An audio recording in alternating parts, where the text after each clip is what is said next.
Daniel Emanuel, what's up? Hello, the Dillionaire. It's been too long, my man. How are you? Yeah, it's been a hiatus. This is one of those ones where we can actually ask, like, how you been, man? How are you? I moved to a new house, so that's been my preoccupiedness. Same city, different house. Yeah. I have to drive not up the road, but now I have to drive all the way into Esquimalt. Yes. Sorry to put you on blast. Now everyone's going to come show up at your house. If you want to do a podcast with me, show up. Screaming fans. Yeah. Right, there they come. There's the whole crowd of them. Oh, right they're now. whipping out their boobs already. Yeah, look at that. Whipping out their boobs.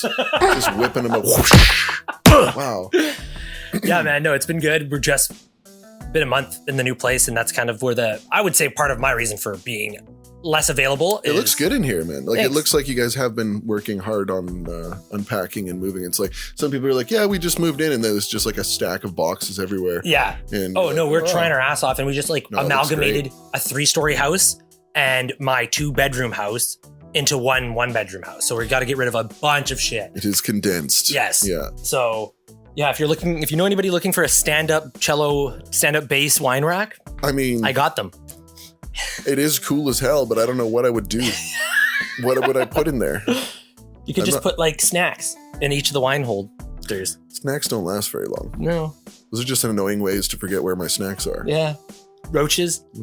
Yeah. I don't even smoke roaches anymore. See, this is the thing. Like, I'm graduated past caring about keeping roaches now. Fair like, enough. I don't even smoke all the weed that I have. Like, I have really nice weed. Yeah. I've got a whole bunch of it at home, and it's like I just don't even have time. Hurting for the roach. Yeah. I don't even have time to smoke the weed I have. It's going dry, like within the time. Like, Fair enough. Like, Yeah. I'm giving it away to people at work and stuff. I'm like, here, check this out. Try this one. Blah, The blah, blah, dope blah. man is here. Yeah, which is funny because I sell weed for a living, but The dope man is always I bring here. other weed in for people to try. Here, From have 9 this. to 5. Try this. It's amazing. Yeah.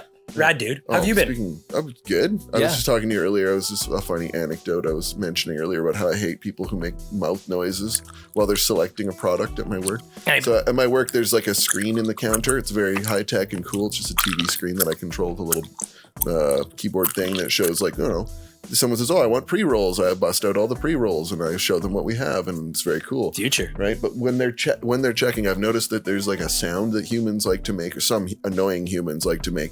And it's like a, let's see. Like they're calling over a cat. Like they just make mouth noises. Well, and do usually, they have cottonmouth? I don't know. They are just like, well, they haven't bought the weed yet, so they probably don't. I mean, they have probably just ran out But of even weed. still, yeah, true. But even still, like, it's like, I think that they just don't know how like wet and gross it sounds. Like in their head, it's like a little clicking noise. Like, let's see what I'm gonna get here. Yeah. And also the guys, it's a bold move when a dude is in some kind of mood where he's humming, but there's music on and he's not humming anything to do with the music at all. It's like, okay. Yeah. What are you doing, man? You're trying to appear happy? Like, what's happening right now? Like, you're fronting, man. Yeah. My life isn't over yet. Get some weed. Let's see. Let's see. Yeah. Oh, I'm God. sorry. I'm really sorry to do that to the people who are listening right now. but Headphone that is warning. Yeah. The kind of shit that I cannot stand. Like, stop clicking and sucking on your teeth and making horrible clicking wet noises while you're selecting a doobie. I too also work in the retail space, and there's one guy in particular, like the majority of the people are fine, but the one guy, it's like slack jaw. It's like he's like a slack jaw. He just always goes like and moves his jaw like a cow chewing cud. The old guy? This old guy. It's like this older I think guy. I know who you're talking Yeah, about. and he just always comes in, he gets his malt liquor, and he's always just like, and he looks like he's just like doesn't give a shit about anything. He might be chewing on dentures. Like, he might be like sucking on his dentures. But he he just looks like a slack-jaw yokel. Like, I'm not trying to be mean or anything like that, but he just always like He literally unaware. has a relaxed jaw to where he looks dumb because of his open agape face. And it's always like, and he's always, and he like Chewing doesn't on it. say words, and he just walks in, buys his beer, looks like he's not up to much. He drinks every morning, like. Yeah, those Anyways. people are just not really interested in worrying about my comfort, as 100%. a cashier or whatever. They No, don't they don't care what care. I think of them at all. No, They don't give a and that's shit. fine. That's Yeah. also fair. But I definitely hate them. Yeah, I do- yeah, I'm just like, man. Somebody said beer. that at my work the other day. They were like, well, I just don't go out of my way to be nice anymore. I just, I'm real with people and I don't put on a customer voice or whatever. I'm just straight up with people nowadays and whatever. I'm just like, I'm thinking in my head, I'm like, okay, there are no rules that say you have to be extra polite or extra nice, right? No. There are no rules. I mean, But there are consequences to that, right? It's just like breaking the law. You don't really have to. Technically, physically, nothing is stopping you from just breaking the law. Yeah. But there are going to be consequences, Correct. right? Just like when you break social laws, like sucking on your teeth and making gross wet noises, and also not being polite to a customer and just being like, yeah, what do you want? Yeah. You know? It's like, some people respect that. It's like, yeah, great. Some people respect that, but a lot of people don't. A lot of people think that that's not cool. Yeah. And they do appreciate me being a little bit cordial at work, you know? And the way I look at it, like, too, there are consequences. We've both been in that. An asshole if you want, but you know, like legally you can be an asshole, but at the same time, something's going to happen, right? Isn't it? Yeah. Me and you've been in retail for a long time, and like, I like, oh man, not to sound like I'm under the man's boot or anything like that, but at the end of the day, I signed up to work there. They didn't headhunt me to work for them. It's not like I was a pro NBA player or from college basketball player and the NBA scouted me. Like, we need this man in customer service. He is the best. I applied for a job there. Yeah, I headhunted you myself. That's right. Back in the day. Fair enough. There's you a actually spider on me. That's kind of funny that you did. Whoa, where'd that come from? What are you doing, little guy? Really? Come supposed with to me. be getting the spiders. Come with me. Well. Underneath my. Here, I'll be back. Let's put him outside. Here. Awfully nice of you. Oh, he jumped off. Okay, well, awfully nice for you to try. Well, he'll probably appear on me again. Oh, here he is. Here he is. Way you go. Okay, he's Gone? outside, yeah. Rad. We're safe again. Thanks for your help, Crowley. One more spider in the world. Yeah. Anyways, okay. So like I was saying, with customer service, long story short, I feel like I applied for a job, and part of the job requirements, part of the job description is for me to be courteous to customers. I'm doing customer service. Yeah, you don't just live here and they happen to show up at your till. I applied for a job that part of the requirement may feel like that, but is to do customer service, which is directly being respectful and courteous to customers. That's you don't have to go over the top and be fake. Yeah, and that's the other thing too. When people are like smile or a smile goes a long way. But you read the person, right? Part of being in customer service is you know how to read people, right? If some like big trades worker comes in and he's like just got off the phone and he's like, fuck, you know, like he's all pissed off. Well, don't just be like, so how's your day going? You know, are you having a good day too? Just like me? I'm like, no. Conk. How about, exactly, right? Like, how about you just fucking sell him the bottle and say, yep, have a good one, man. Yeah, exactly. Just read the room, man. And some people can't, which is fair enough. They're stunted that way. Yeah.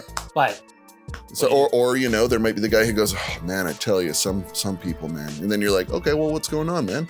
You know, and then they trauma dump on you everything that happened. Well, this fucking guy and blah, blah, blah. And that makes about 10 minutes of my shift go by. So, you know, that's awesome. I don't mind when people tell me personal things. It's open to sympathizing. I don't know what much I can do from the other side of a till, but a POS. Just listen. But yeah, that's what I do. And then I just go, hey, sorry, man. Yeah. Or woman or whoever.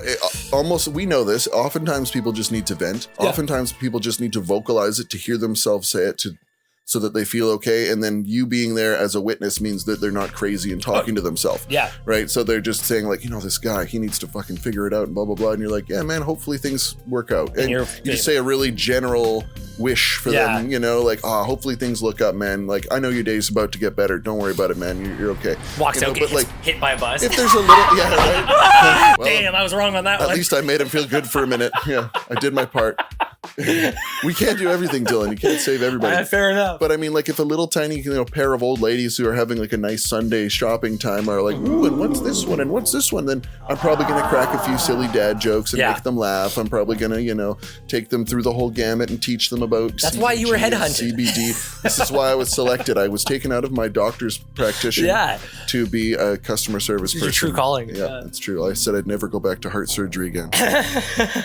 No, it's cool, but fair enough. That's just don't make sucking wet noises with your mouth when you're around other human beings with ears. Courtesy for us, Okay, so anyways, that was a long intro. We're both doing well. I love hearing that. That's good. Welcome to These Are My All right, and we're back into it. So what I have on tab for today, I'm going to let you got anything on tab? No, I came horribly unprepared because I've been busy, but then again, you aren't busy ever. I'm not. You don't have two jobs and I NPC in this room until you come around, and then I get up. God. I plug you back into the wall, and we go. So I got a couple different subjects that I want to rap about. I think it's fun. On the first episode back in about a little while. There's apparently 22 to 24, which I'm sure you might have heard of. Habitable. Oh my God. Habitable. Oh, habitable. Habitable, Jesus Christ, planets. Like that are outside. There's a habitable zone with planets in it. Planets. Yeah, Gotcha. Sorry, I think it said plants. No, planets. Habitable plants. Fuck. We can inhabit this plant. Habitable planets. Take two. Yes. There habitable are planets. Habitable planets. Habitable planets. Am I saying that sounds funny to say now? Habitable? Oh my God. Inhabitable? No, habitable. Like we can go there. Is that not? Habitable. Yeah, we inhabit the place. Oh, I thought you said uninhabitable. No, that's not a word. Anyways, you get what I'm saying? Uninhabitable is a word. Oh, for fuck's sakes. Oh, habitable. That's just what it says. Well, we have to stop saying that word. Yeah, oh my God, it means But nothing. anyways, there's planets we could live on. Yeah, so that's part of the thing we're going to try and... But don't you think, okay, we're going to look into it obviously, but don't you think that if there was a planet, and I heard it was much larger than Earth, right? Yes. So we imagine that the things that, It's also light years away. Well, sure, but that's good. But basically, like, the bigger the fish tank, the bigger the fish grow, right? Oh, yeah. Population? Yeah, so not just the population, the size of the creature. So you imagine what might live on a planet that was way bigger than Earth. 12-foot super... Spiders. 12-foot super spiders. Dude, honestly, there might be. Okay. The next thing we're going to go into is the terrifying paradiving disaster. 5 men trapped in an underwater oil pipe. Wow. Yeah, it's fucked. This might be my worst nightmare. It's fucked. I watched a video on it recently, and I just had to talk about it because it's like, woo. Holy moly, okay. And then the third thing I have is the 19... Sorry, I cut you off. I was going to say that's for the trigger warning section. Oh, yeah. Trigger warning, of course. And then the last big thing I have is the 1974 David Cassidy disaster.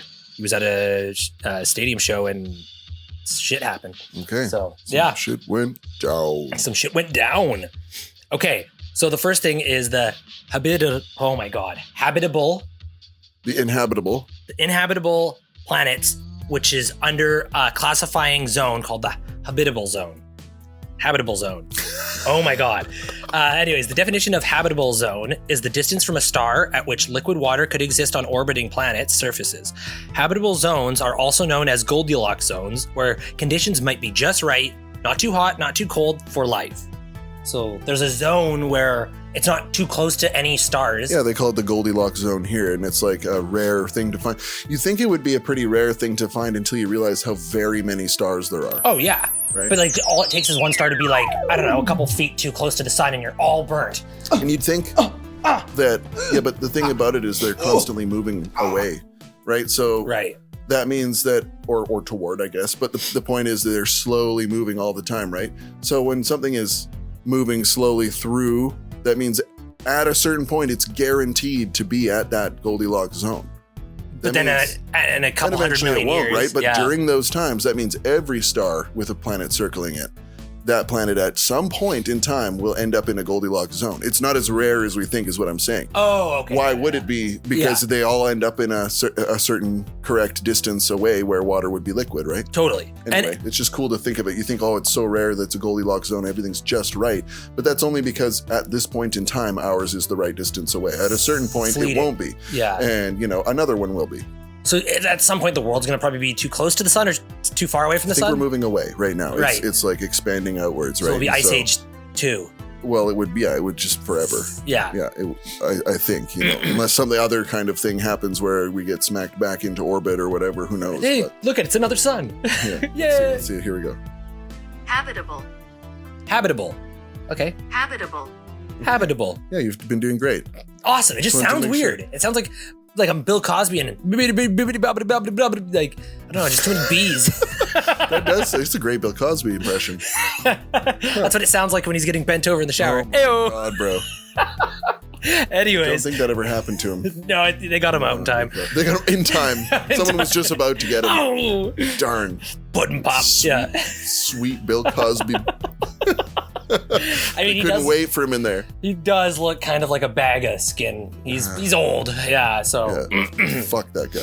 Fuck that guy, yeah. Honestly. Okay, so the first one on the list is the Giselle 667cc. It lies just 22 light years from Earth. See, that's a far away, isn't it? Any 1 light year is the time it takes the distance that light can travel in 1 year. Holy shit. So we can't get to that. No, we can't get to that. Oh. We can't even go 1 light year away right now with our current technology, of course. So it lies just 22 light years from That's all. Earth. Okay. And it is at least 4.5 times as massive as Earth, according to NASA's Jet Propulsion Laboratory. So just take everything on Earth and scale it up 4 times. Yeah. So you have like baseball bees flying around. Like, this is not good. Like, Yeah, it's a little fucked. yeah. Giselle completes 1 orbit around its host star in a mere 28 days.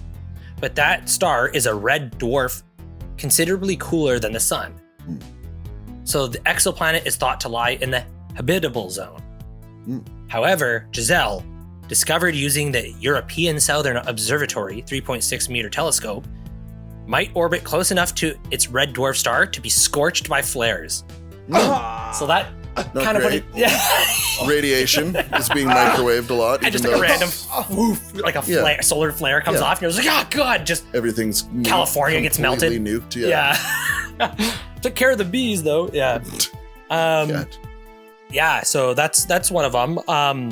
So to me, I guess it's like it's up for discussion what habitable means. Yeah, I mean, damn. I'm pretty sure. Wait, what was that? There was a. Can't remember what. It was some sci-fi basically where.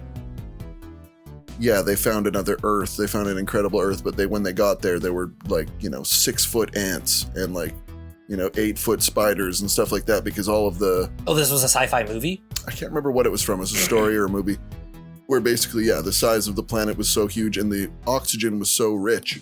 Pardon me. It was so rich and dense that everything was able to grow to incredible sizes comparatively. And so, you can go there, but it would be freaky. I think it was Mass Effect, actually. I think it was the game Mass Effect. And you used to be able to go from planet to planet, and there were certain planets you couldn't land on, but what you could do is drop these probes because they were like gas planets and stuff, and you would find deposits of minerals and whatever. So you could launch a little probe based on where it would go. And one of the stories, like all of the planets and stuff, even the ones you couldn't go to, had awesome write-ups and stuff. So I'd read all those. And I think on one of them it was like, we sent an expedition here because this was a potential Goldilocks, life-supporting planet, and we didn't hear anything back from the team ever again because it was basically just insane, giant ants, giant insects everywhere. That's this freaky. not a place we can go without an insane war first. Yeah, you need to exterminate everything. What's that? Starship Troopers in order to even find a place to live on this planet. Start, you want a tank-sized scorpion ripping through your village? No, thanks. That's Those horrifying. are just the bugs. Let's what else is out there in the ocean and stuff? Yeah. But I mean, a bear would not be able to beat a huge scorpion the size of it. Yeah, that's true. It's not like anything could become a mammal on that planet. Yeah. I don't think. I think that everything just eats itself and is a giant insects. But anyway, that's a cool concept. That is a very cool concept. So the next one on the list is the Kepler 22b. It sounds like something from Futurama.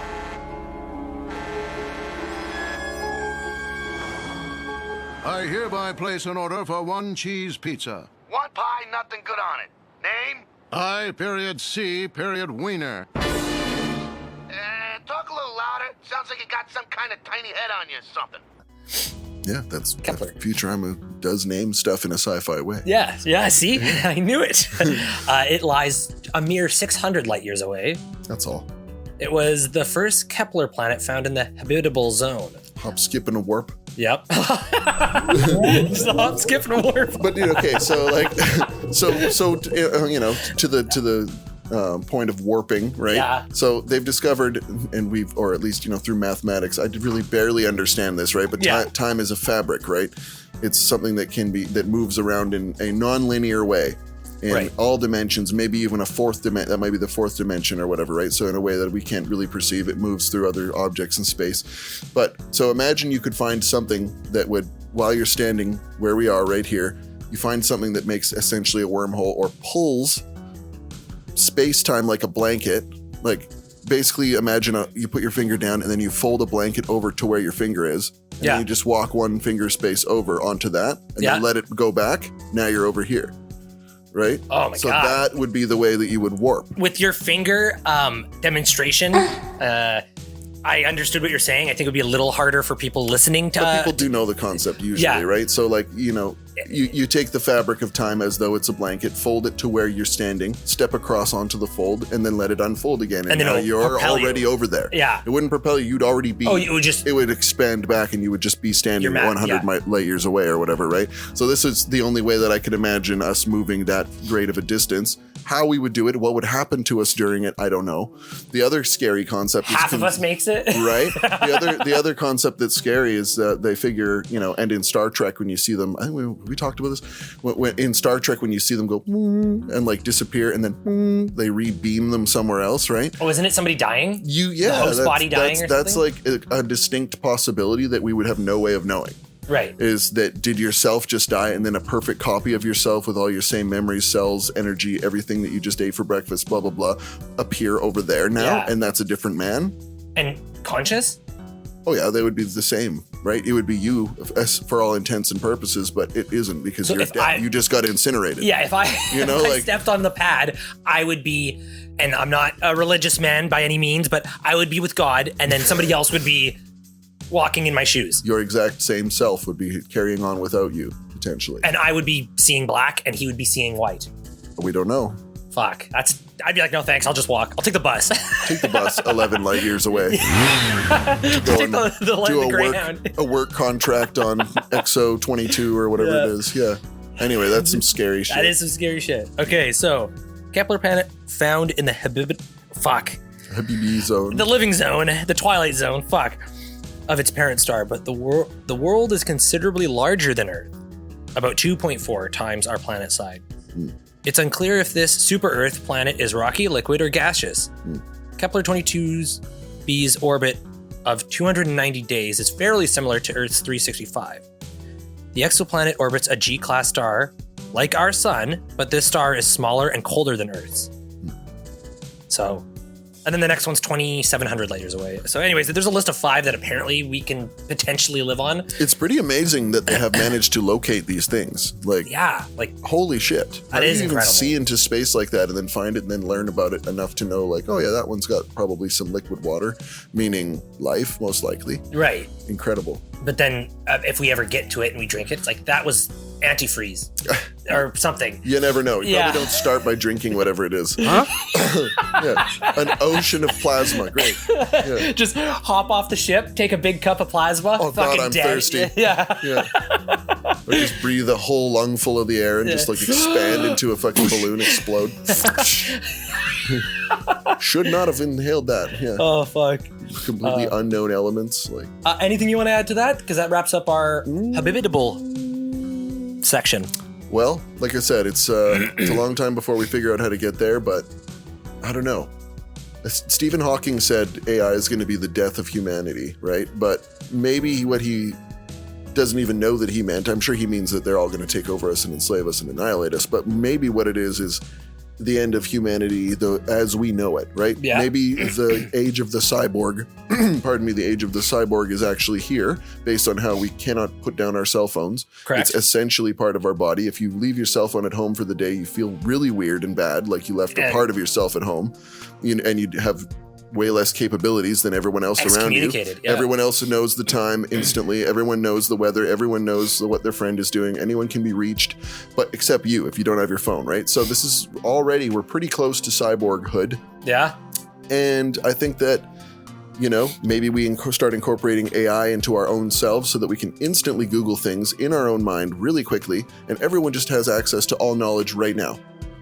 That would be weird. What would we talk about? Probably higher concepts, right? If we already know all this stuff, then it's pointless to talk about mundane day-to-day things and experiences and people making mouth noises and all this stupid stuff because already everyone's describing our podcast. Yeah, I know. That's what I'm saying, right? So that maybe podcasts will become very important because everyone will want to slow down and hear humans talk because everyone else is just like bzz, data right now, bam. But they want to have the real fun. I think about this. I'm thinking 40 years from now type thing when it's less taboo to have a chip in your head that enhances your thought processes. Totally, right? I get it. It's going to happen over time here, and I think that maybe the age of the human will die out, and something else will be born. And maybe that something else will be able to come to terms with Warping? downloading or just downloading their mind into something, which I think is terrifying and a great way to create an actual hell. Yeah. Which is what Elon is doing there. He's trying to download consciousnesses into computers, which I think is a really great way to create an inescapable hell. Yeah. Way to go. But anyways, the idea that consciousness is ever going to get trapped in this database and just completely like maybe in a pain state, maybe in a boredom state, maybe just never able to escape For eternity because they're a file. Yeah. That's terrifying. Hell. That is fucked. Worse than hell. Like, you know what I mean? So way to go. You're going to do that. So let's hopefully not end up going down that road. However, when somebody inevitably takes this kind of path, right, becomes a cyborg or full digital, that is what can now travel light years. Okay. Right? So that can last for light years, and eventually some human consciousness will arrive at this planet, maybe with an exosuit that it can walk around in as a big metal spider. Who knows what, right? Like, it doesn't matter. But basically, I think that like Stephen Hawking's probably pretty correct about the end of humanity being right around now. Yeah. And something else is going to emerge. I guess like for sake of concept, you can send a text across the world in a millisecond. Yeah. So it would be the same sort of idea on a grandiose scale of sending your consciousness. Receiver, if there's some kind of receiver over there, right? You you figure out how to like almost at the speed of light shoot a probe over there so hard that it can like actually make it there in somebody's lifetime, or even it doesn't even matter because you've downloaded this personality to go off in 200 years. It'll send when the probe gets there in 250 years. There will be a consciousness there that wakes up or, is already going or whatever, and then starts inhabiting that planet. These are your instructions. Setting up the warp gate, whatever it is, right?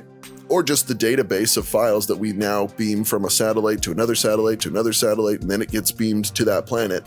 And now our consciousnesses can be downloaded over there. An entire species of robo-humans rises and starts inhabiting that planet. It's one of the only ways I could think of it happening, right? And it's digital. Right? How else can we make our lives longer? It's digital. Yeah. Very freaky. Yeah. I do not, by the way, sign up to be any of these consciousnesses that gets to hurdle through space for 250 years. But that's what I'm saying. Like, what? Even if it was just a moment, you couldn't promise that person that they're not going to be aware for that amount of time. For 250 years? Yeah. It's like a floating, Black Mirror episode. Waiting. It is like a Black Mirror episode. Yeah. It's terrifying. That's fucked. You just... Man. Nothing scarier than the concept of unmanageable time. Yeah. Like that one Black Mirror episode that I did describe that one time. Yeah. That to me is the most terrifying thing ever, to just have time I exaggerated watched that one on after you. We're talking about it. It's like the one where the girl is It's like in the box. in like little box, little tiny. And he's like stops time for a second, but to her it was like 3 months, and she's like, don't do it again. He's like, I'll give you 10 years. And she's just like, whoa, don't do it. And to him it's a blip. Nothing is scarier. Yeah. That's it. That's the most terrifying Black Mirror episode. That's the most terrifying sci-fi thing I've ever heard. That's psychological, man. That's too much. Way too much. Yeah. It's actual hell that you've created. Speaking of hell we've created, we're going into our first ad break. Dan. Oh, I can't remember what they're called. It's the one, the tanning company that like Tony's tanning. Tony's tanning, and then basically the fires of hell are harnessed to tan your beautiful skin. Come down to Tony's Hellfire Tanning, down and lay in the tanning booth. We'll light the embers underneath you, and you can get a nice coal tan. Tony's Tanning. Thank you, Tony. Tony's been doing this for 35 years, and he's a great sponsor for this show. So we thank you, Tony. It's been a month, and I haven't thought of a sponsor, so that's great. Tony, hey, he's a good guy. Tony is a good guy, Tony's scorching the backsides of people to get that golden crisp and summer burn. Yeah. Okay, thank you, Tony. Thanks, Tony. We'll be back. We are back. Oh, my skin. Oh, Tony, man, that's gonna leave a mark.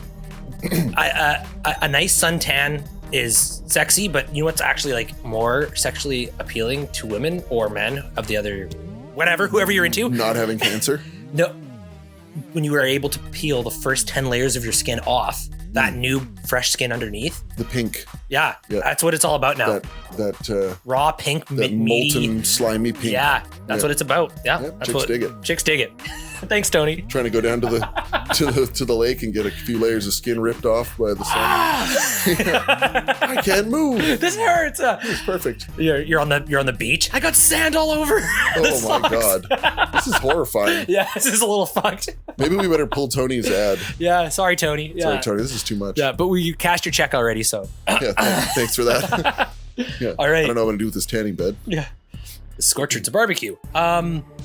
So the next subject I have is the terrifying paradiving disaster. 5 men trapped in an underwater oil pipe. I'm gonna go under a pillow for this one. Yeah, trigger warning, trigger warning. It's horrible.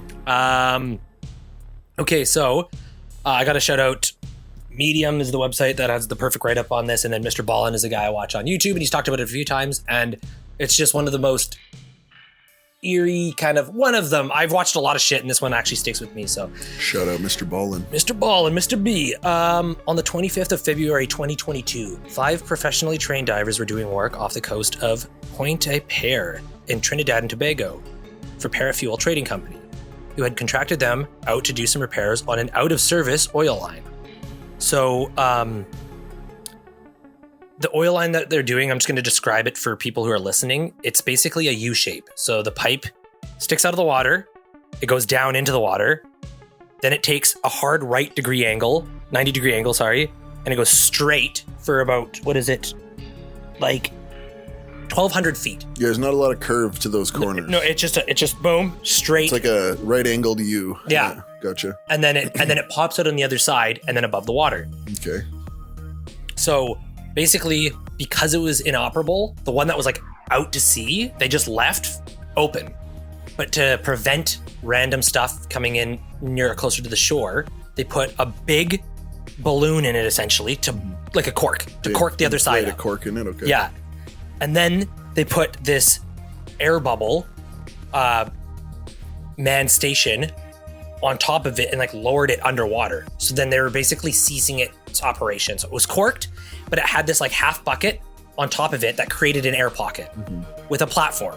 So you could swim under this top bucket that's covering the manhole part, and you can get up onto like a ledge around the pipe, and you're underwater, but it's fully breathable. Because like so the way Mr. Ballin described it, which is a perfect explanation, if you're sitting in the bathtub and you have a bucket and you pushed it underwater, there would be an air pocket that you could stick your hand under it and you would be in an air pocket. Yeah, there was a movie when I was a kid that was like a pirate movie, and one of the ways that they like actually got to the ship was they put a canoe over their heads. Yeah. And they walked on the bottom of the ocean, and there's like it just showed the guys had like about a foot of space and then they could in breathe. the boat. They could have an air bubble, right? So as long as you don't run out of oxygen in that little bubble, you can make it for a while. So yeah, so that's what they did. So anyway, so that's what it was. One poking up out of the water, one underwater, plugged with a half bucket over top of it to create an air pocket. So if people ever needed to get to it, they could. Right. Okay, so that's just setting the story. So the men were to work on a large underwater U-shaped pipe, like the one pictured above. Blah. It consists of 2 risers, one on either side, up and down. When the operational ships would dock at the first riser, berth 5, and the oil would run through the pipe to berth 6, where it was then sucked up into the refinery for further use. At the time of the incident, the men were working in a hyperbaric chamber. That's what they call it. That's the scientific word.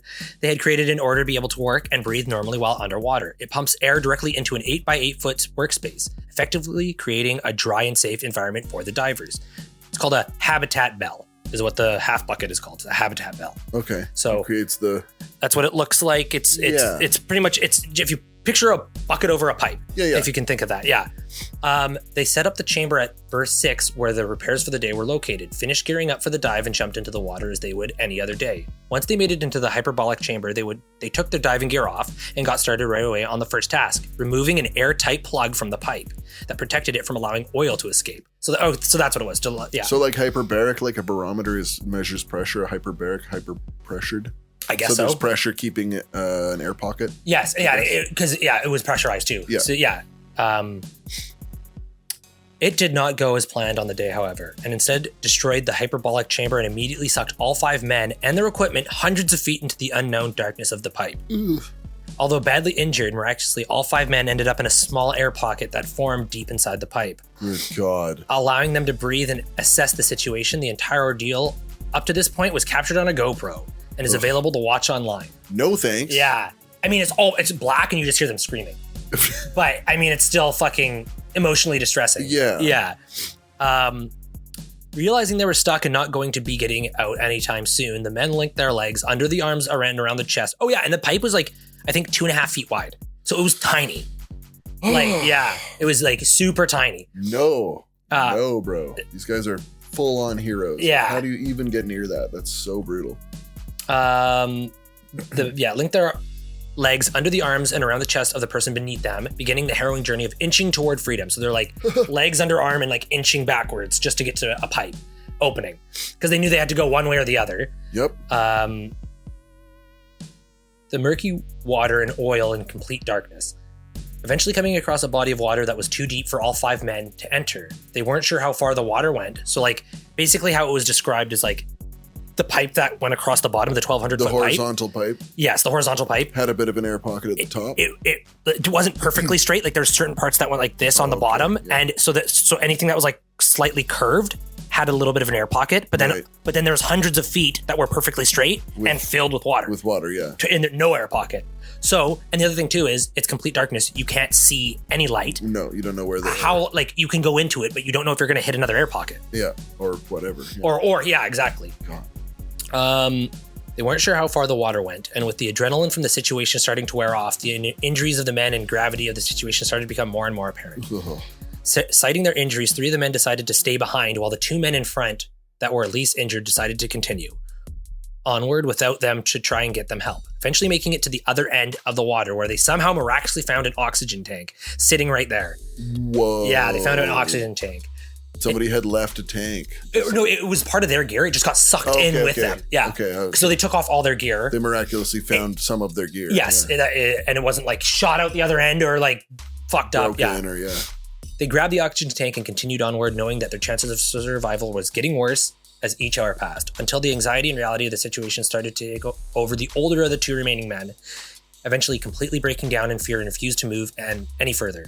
He begged for the last man to stay with him, but knowing the risk of giving up now, he decided to push onwards anyways, promising he would get them help once he made it out. Now, all alone, he continued onwards in the darkness until eventually he reached the end of the pipe. The suction was still so strong that he was unable to pull himself out. Oh, so right. And so he's forcing against the pressure. Because, so it's a pressurized chamber. The cork came out and it sucked him all in. So, it didn't describe it in the best way. A lot of ocean is trying to get in. Pushed, you understand, like, and they all got instantly. So, like, the video of it. Like, flushed, basically. The video is, like, them all laughing and talking. And you just see a guy, like, trying to get the plug out. And then, like, a fraction of a second later, it's black and you just hear screaming. And it's literally them getting all sucked into this tiny pipe. So much. Yeah. And suck so much. Crazy they didn't die on that. Just moment. Getting like their neck snapped and shit. Yeah. So he instead grabbed onto a chain on the end of the pipe and held for dear life, praying that one of the rescue divers would see him down there, and thankfully someone eventually did. Oh. Quickly diving down and pulling him out of the water to safety, where he explained the situation and that the other 4 men were all alive and okay, describing roughly where they were trapped in an effort to help locate them as quickly as possible. The story gets worse. Trigger warning again. Oh, trigger warning again. Yeah, I know. How does that seem like it could get worse? But to the shock and horror of everyone on board the rescue ship, Paria, the company, it adamantly refused to send in a rescue team, citing the risk of another Delta P situation happening that would injure even more people, going as far as to detain Christopher, the sole escapee from the pipe after he himself tried to climb back into the pipe alone to save his friends and coworkers. Champion, Christopher. Yeah. So he went to the boss, and the boss was like, "No, it's too dangerous." And he's like, "There's 4 men alive down there," and it's like too dangerous. Oh my God. Despite the cries and pleas from everyone on the rescue mission that day, Paria was already writing the death notices for the men that were still alive and suffering in the pipe. They were writing the fucking death certificates as they were alive. Writing them off. Isn't that nice to know when you're down there? Like, yikes. Clearly showing their fact that they had never had any intentions of trying to rescue the trapped men at all. For 3 long days and nights, the sounds of desperate banging on the pipes could be heard as the men slowly died. Like, how haunting is that? Yeah. Until 4 long days later, when the sounds eventually stopped completely and the men tragically passed away, scared and alone in that pipe. Finally, after the men had all died, they decided to send in a rescue mission to recover the 4 bodies of the men inside. What? I know. Who were described by family members as almost unrecognizable, covered in oil and blood. Unsurprisingly, despite the obvious complete disregard for human life, Paria has unsurprisingly avoided any liability and consequences in this situation and still operates today.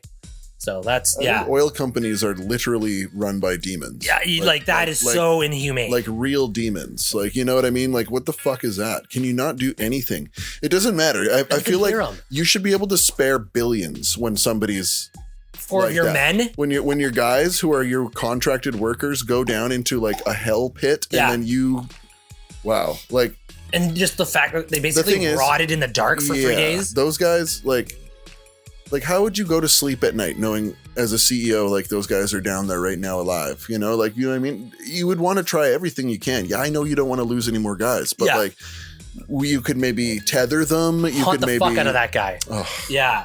I don't know. I just feel like, I mean, it's easy for me sitting on this couch here to say, well, they should have done something, but I guess we don't know the details of it. But it just feels like they should have been able to send a guy who is completely tethered to something, and with light, with radio, with everything, right? There's people willing to do it. That's right. There's people willing to do it. They have the technology to do it. In fact, we know they had the technology to do it because they sent them down there for their bodies. Yeah.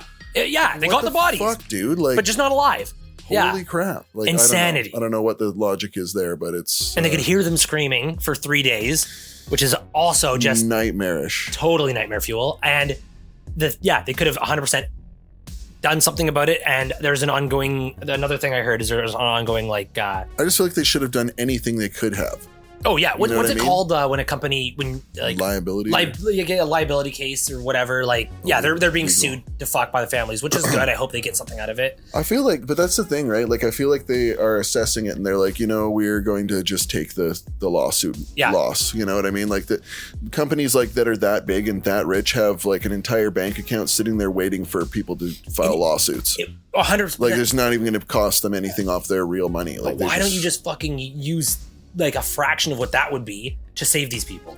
Like, it wouldn't be that much. I really don't know. Grand scheme things would probably be like hundreds of thousands, if not millions. Who cares? But who cares? You know what I mean? That's what I'm saying. Billions should be spent on human lives. Oh, yeah, 100%. Who cares? 100%. It's just money at a certain point. We are all pretending that money is worth something. And can you not step outside reality for just 1 second and go, okay, do anything we can to get these guys out? In the most terrifying situation almost imaginable. Yeah. No, for me, I don't think there's many worse things than that. And you're like laying in water. Absolute you have like a tiny little... and they don't know how they died, if it was starvation, if it was 2 feet, oxygen depleting. Yeah. The point is, it took way too long. Yeah. And that one guy who managed to get out, he's probably, he is scarred for life. That guy should never have to go down. I wouldn't go in a plane. I wouldn't go into anything. I would be like, I'm sitting right here and that's fucking good enough for me. Give me my office job that you owe me now. Yeah, 100%. The other side factor to this is survivor guilt that you would have. Oh, 100%. Holy. There was another story with Mr. B talking about like in the same kind of realm of divers, like deep sea cave divers. The worst. Which is insanity because you have to squeeze your body through all these tight areas and then you get lost. Thanks. Yeah. It's hard enough to walk down a hallway with a BA on, like a breathing apparatus, like to get a tank on your back and gummy worm through rocks, with it on your face. Like, I'm telling you, it's hard enough to like not bang into stuff when you're just walking like on the ship per se. When I've been fire drills and stuff, when you're just on a ship, to not get yourself tangled in a hose or to not like get your thing snagged on something like constantly. So if you're underwater, like all I keep thinking is like somebody's just going to hit the wrong part of their air tank or whatever and just knock some part of it loose, and now you're underwater. Yeah, and you're it's bad enough when you're on land standing there and something goes wrong with your breathing apparatus. You like feel like you're gonna die instantly. Right. Like I hate them. I'm so claustrophobic that when I put the mask on, if I don't have my valve turned on properly or whatever, and you're like for a second and there's nothing, you just full panic. You just want to rip the mask off your face right now. And then if you're in a burning building or whatever, you have to be chill. You have to take this, crank the thing on, make sure the switch is flipped over. Now you can breathe. And even then you're not getting a great breath. You're getting like a labored like breathing apparatus breath, right? And so it takes some getting used to do this shit, right? And so these divers that are doing this are just already badasses for even wearing this breathing apparatus. Like people think, oh, you put on a scuba gear and it's fine. It's no problem. It's just like breathing normally. No, it's kind of a bitch. Yeah. Like, I don't like to do it. It's not nice breathing through a hose, right? Yeah. Like, and if you don't get everything perfectly right and you only have this much oxygen left and you blah, blah, blah, blah, blah, all this stuff that can go wrong. Like I just don't know if people realize how terrifying that is. It's shitty. And so like what they were talking about in that story was this was obviously not a work situation. These were people that were recreational divers, professional divers, and they went down to this like expert place.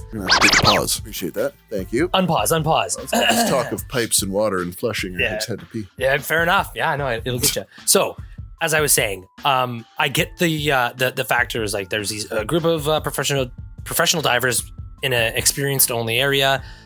A bunch of them went down. One got an underwater sickness, which is when you get like super dizzy. I can't remember what it's called. It's something fever. Yeah, the bend. Yeah, that. Yeah, they were going up, and they think that's what happened to this other guy. This other guy just got lost. So there was 2 divers coming back up. He looked. The guy was fine. They saw a dude, and he was totally fine. He looked at his friend, saw his flashlight. Then he looked back up to the sky, kept swimming a little bit, looked back down, but he was gone, and he just saw like the faint, like his light slowly falling back down to the ground. So then he turned around, went after the guy, but then looked at his oxygen tank because it's all planned out to be like, you have to be here by this time or else you're gonna be fucked. Yeah, you're not gonna have air. You're gonna have to rush to the top and your fucking blood vessels are gonna explode and shit. You have to like decompress at every station. Yeah, you have to go anyways. Depressurize. So he went back up to the top after not being able to make it to his friend in time, and was just like, yeah, he's not coming back, and told there's friends and family waiting. He's not coming back. And I get, so that circumstance is where it's like, okay, yeah, you're not going to go for somebody and kill yourself trying to save somebody. You literally can't, You right? literally can't. Yeah. But the fact of like this Trinidad and Tobago oil company, 3 days. And they're just like, They could have. we hear them, sir. I don't know what you're talking about. Yeah, we could have helped them, right? He's like filling out their death certificates. Yeah. Like, yeah, I don't know. That's Horrifying. a bad one. That feels evil. Yeah. So But, anyways. I don't know. Yeah. I feel like that's the same story that you hear all the time when it comes to a confined space training. Yeah. You've heard about this, I'm sure. Like, not really. I mean, I can just imagine. people in general, like on a ship per se. I'm pretty sure about 6 people passed away one time this way. So some guy fell down, passed out from some gas in an area, right? Some gas leak in a confined area, probably down a hole in a ship, engine rooms type thing, right? Someone else went down there. Oh, dude, that guy's falling down. Let me run down there and see. Boom. They inhale something too. They fall down. Oh, Next person comes in. Oh, there's 2 people down there. They go down there. They fall down, right? So this keeps happening. 6 people died this way because people kept going down and trying to save somebody, thinking, "Oh, I'll just hold my breath really quick." No, you can't, right? There's something in the air there that is like killing them. Fuck. You can't, right? So what we have is this thing called a dragger, DRAGR. It's like an air tester, right? So you need a dragger if you're going to go into a confined space like a that. Canary. You need to, exactly. Yeah. You need, exactly, right? And you need to. Canaries are expensive. They don't want to pay for them every single time. It's brutal. Grab the canary, off you go. It's a little inhumane too, yeah. Well, whatever. But yeah. But basically, you're going in there and making sure that if this thing starts beeping, get the hell out of there because the oxygen levels are wrong or something else is in the air or whatever, right? So we have to check that all the time, even when going in normally. And you have to sign out a tag so that someone knows there's somebody in that area. There's a whole like check system, right? Because this is what happens, right? Somebody goes down to save them and they die. Someone goes down to save those 2 and now they die. And now we got a real problem because nobody is saving 4 people, right? Yeah. What are you going to do? Now you can't pull them out. So you need to go in tethered. You need to make sure all this stuff, right? It's just, there's some really dangerous jobs out there. Yeah. Diving sounds like maybe one of the most dangerous because there's just no room for error. No. Something goes wrong and that's it. Yeah. Buddy's gone. Yeah. Right? Yeah, it's not just like, oh man, I forgot to, I don't know, unlatch the safety. I don't know. I mean, customer service jobs, you forget something, somebody ends up paying the wrong amount of money or something, or doesn't get their product or something breaks or whatever. Who cares, right? This is why I cannot be like flustered in jobs where it's not life or death. Right. I worked in a job before, at BC Ferries and stuff like that, where it's like, if I fuck this up, people could get crushed or people could fall a long way or people could drown. The stakes are higher, You know what I mean? Like where it's like, you deserve to be yelled at if you fuck up. Right? Oh, yeah. That's something where it's like, lives are at stake kind of thing or life and limb is at stake. Right. Where, and then you go into a place where you work in a restaurant or something after the fact and people are yelling and angry and it's like, okay. Yeah. And that's one of my favorite things to say. When I'm at the liquor store and people are taking it too seriously, I'm like, dude, we're not brain surgeons. We're not rocket scientists. It's not life and death. Yeah. Everything can be figured out and you leave it at the door. That's it. That's what I say. I work at a fucking pot store, man. I'm like, dude, this is the pot store. I'm oftentimes telling people, like, you remember, this is just a store where we sell marijuana to people. Yeah. It's okay. Yeah. You know, nobody is expecting us to save lives, and nobody is expecting 100%. us to be perfectly on time or else. You know, Yeah. there's none of this. It's ridiculous. So but anyway, some people can't shout help out it. to people with real ass jobs. Shout out to people who have to save lives and who have to be careful and think on their feet because otherwise someone will get hurt or die. So shout out. Shout out. Okay, the last subject we're going to go into here is the Bernadette Whelan case, I guess, which was a disaster that happened at a David Cassidy concert in 1974. It's kind of, I guess it's kind of another sad note. Another trigger warning. It's a kind You of... guys missed us, didn't you? We came here to talk about brutal shit. That's why you come back. Yeah. So basically, and that's the reason why I'm talking about it. It's because it happened on this day in 1974, May 30th. So that's when we're recording this, May 30th, 1974. So 51. How's it fucking May 30th I know. already, bro? What the hell? May just was a That's wisp. crazy. Yeah. We're almost halfway through 2025. What the fuck? That's how it keeps happening, man. Times do a turn.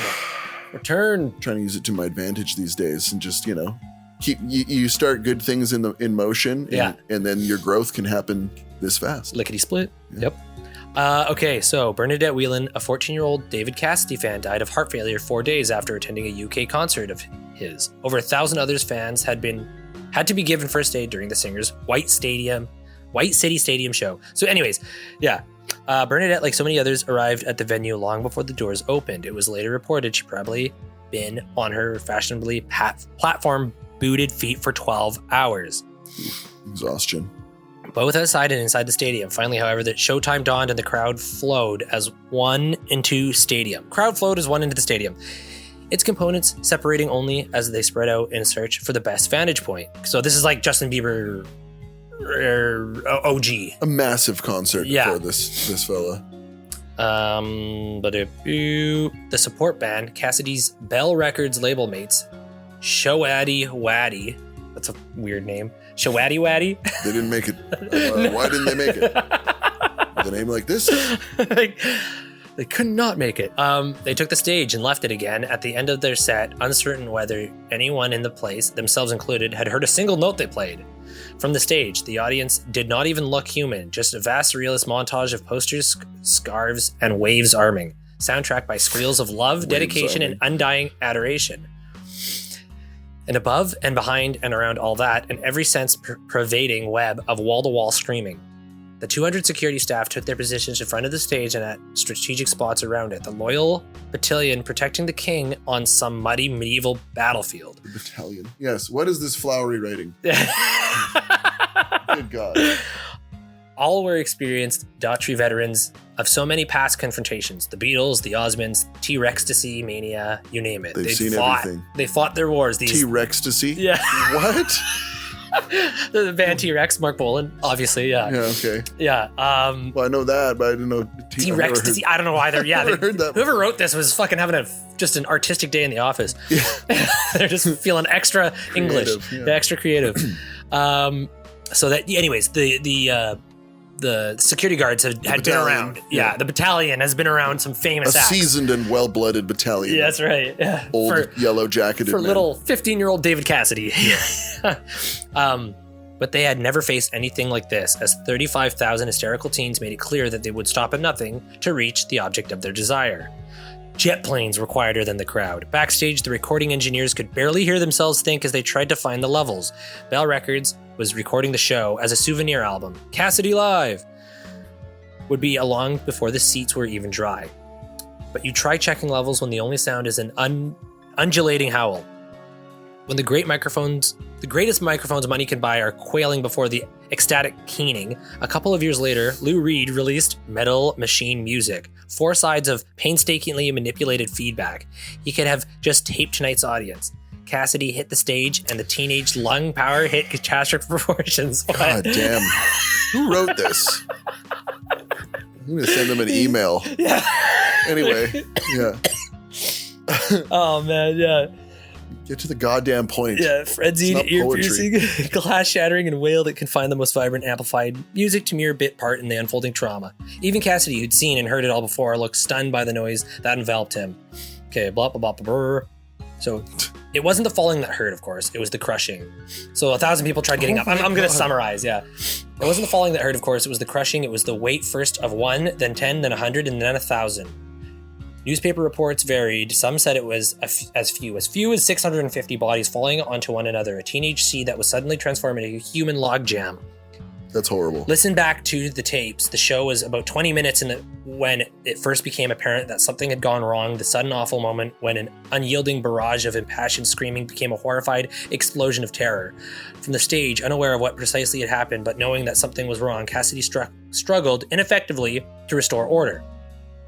While security and the St. John's ambulance volunteers tried to push through the melee, he halted the music and shouted to the crowd, Get back, get back. They're going to stop the show. They're going to pull the plug on me. Cool it. But like Mick Jagger at Altamont 5 years earlier, the words had no effect. Cassidy left the stage and the PA kicked into whatever lightweight pop was to hand in a futile attempt to calm the crowd. And now the tape becomes surreal. To the jaunty soundtrack of the Wombling song,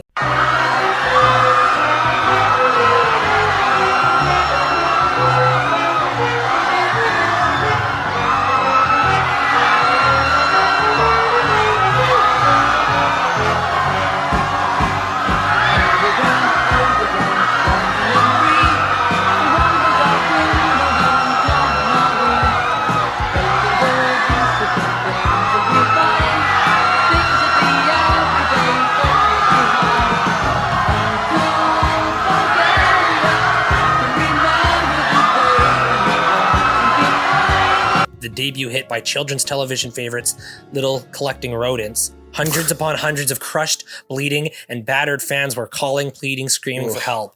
So this like Sesame Street song was like, and over the PA, and these people were just like getting fucking screaming for help. Crushed. Yeah, like that sticks out to me. That's like, oh, that's creepy. Really, really horrifying. And because the whole thing was recorded for an album too, so it's all on tape. Yeah. Oh my God. Slowly, those people who could have picked themselves up, in fact, the vast majority, thought they'd be registered as injured, would make it home unaided that night. 30, however, were rushed to local hospitals, and one, Bernadette, had stopped breathing altogether. Fanatic and dedicated emergency workers were able to restart her heart, but the girl, who's still unconscious, as she was stretched into one of the waiting ambulances. She never regained consciousness. Incredibly, the concert went on. The wounded were removed, the audience calmed, and Cassidy took the stage again. It's like, okay, well, thank God that's over. Yeah. Dude. Travis Scott vibes. Not like they say.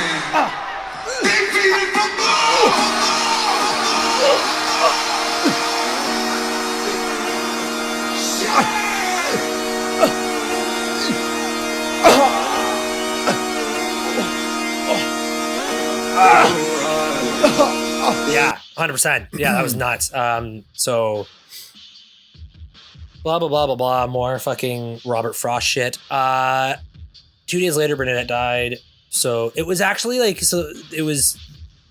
they ruled her death. Like, it was traumatic asphyxiation, but then they also labeled it a victim of contrived hysteria because she was so excited for David Cassidy. So anyways, that was the other thing, but like... Yeah, there's no way to say, though. I think the crushing was definitely what did it. Yeah, and then like even a doctor noted the trendy high platform shoes that a lot of the injured fans had been wearing are suggested that many of those who fell were literally toppled off their heels and then fucking crushed by these big platforming shoes. Yeah. Yeah. Fucking clodhoppers. I mean, we've all been to metal shows, right? We've all seen what it's like when a crowd is surging. We've felt what it's like. There's no way you can push against it, right? No. Like when there's 2 people, 3 people, there's really nothing you can do. Like, so when you add 10 people behind those people and 20 people behind those people, 30 behind those people, and everyone's just sort of pushing a little bit, not understanding that they're all compounding all their weight into one front row. Yeah. You know, like I don't know. I just think people just don't really think outside themselves often enough. Not you guys, our listeners. Yeah, of course. You're very considerate people. Yes. But I think that in general, people don't really are not capable of thinking outside their own bubble, like on their couple feet, right? They're not thinking about what's going on 30 feet away from me right now when I push on this guy and he's pushing with his girlfriend and they're pushing into them and they're until pushing. something bad that happens. Compounds in, times 500 people, and now someone can't move, someone can't even expand their own diaphragm. They can't breathe, right? Oh, they're crushed. This has happened before. People have been crushed in audiences before because people are just surging forwards and not understanding. Terrifying. So, and I also think that there's a little bit too much faith in like, oh, I'm going to a venue I'm going to be okay because this is a professional setup. This is an events company setting this up. It's funny. It reminds me of on Magic Mushrooms one time. I was by the ocean, and it was an amazing day, really great day. One of the first few times I've ever done this, right?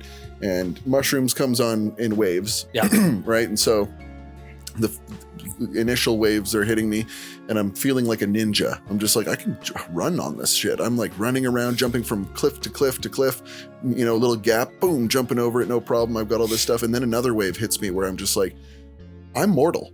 Like, if I fall down right now and hit my head, that's it. Like, this is real. This is real life right now. And I just got terrified, and I went down in the ball. And I was like, huddled against the rock, looking at the ocean like, okay, just be careful. And like slowly moving. And I look up, and there's my friend Adam bounding from thing to thing. I'm like, oh yeah, I'm fine. I'm Superman. I can run. And so I start running again. And then I think again, oh, careful. If you fucking fall and like, you know, you're way out here, dude. And so there's this voice going back and forth in my head on mush. That's what this reminded me of. Yeah. I know it seems highly unrelated.